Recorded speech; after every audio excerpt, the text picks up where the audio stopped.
गिरावो तो नहीं और मार गिरा हमके पहले गिरा ले के लजरा देलू सारी सारा हंगा पहन के तू चल तो हमरा सराई हो हैं ए ओ भाई ना हो दे जो थाल दे मोबे बोलती एक पनिया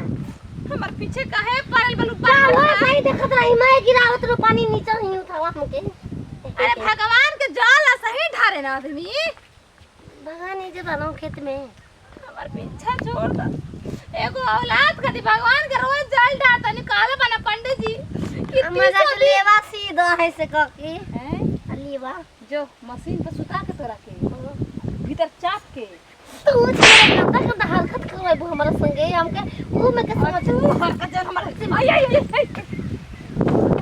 कोई घूम के नाच मारतनी हम समान पर से गोदी मारे लड़की कमान तो सब फूल पे थूक दारू ए नचबू तोरा पति लेखा हमर नचबू आँखियों से गोली मारे लड़की का मारे नैनों में सपना गगनों में नैनों में सपना हट हमने ना सपना ए बहन तू जा चल तो हम ना जे हां नहीं तो जाइबे ना करो हम बमला आई तब हम जानी तोर बियाह हो गई हां सब भगवान ने मना तुम के तू गाल छोड़ के कतई जा कतई गोरु भैंस ने कस के गाड़ी पे लेके चल तो सहारा के हमरा के गोरु भैंस तोर में आई के गोरु भैंस बना दे हम चार पर अच्छा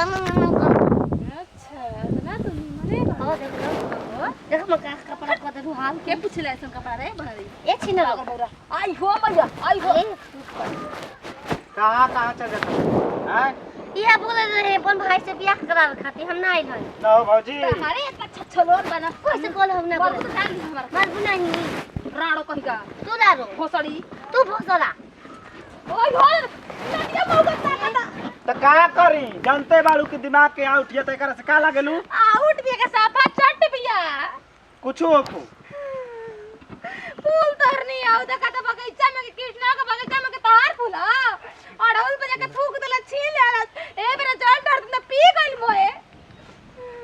ई कुल काम ना कइल जाला पानी बगदार करत रहलसिया पूरा बर्बाद उहे त हम त काहे खातिर पानी बर्बाद करतबू मारे हमारा तर खानदान पागल है काहे कर समझ अच्छा भगवान के जल देत रहू तहार के बुझाता जय प्रभु माफ करिए कह त पगली के हमारे आगे पीछे तू एकरा से लगबे मत करा जानते बाड़ू के बांध के रखी ना जमल बाकी जाके मजूरा तनी एके बांध के रखी ना जब के का करबू के जाने कौन खोल देला सा कौन खोलला सा रे कौन खोलला सा बार बनावत ने हे तारे बार बढ़ेला अरे अब का चुड़ैल बनबू चल घरे तो के दरवाई में कहियो तो के देखे आलो हां लइका चलो तो गांव तो खुशी से झूम उठी 50 किलो लड्डू हमरे तरफ से रही हो जे ससुर जैसा बतिया रानी भगवान सब मना तो के चल जा भिला जाओ गांव से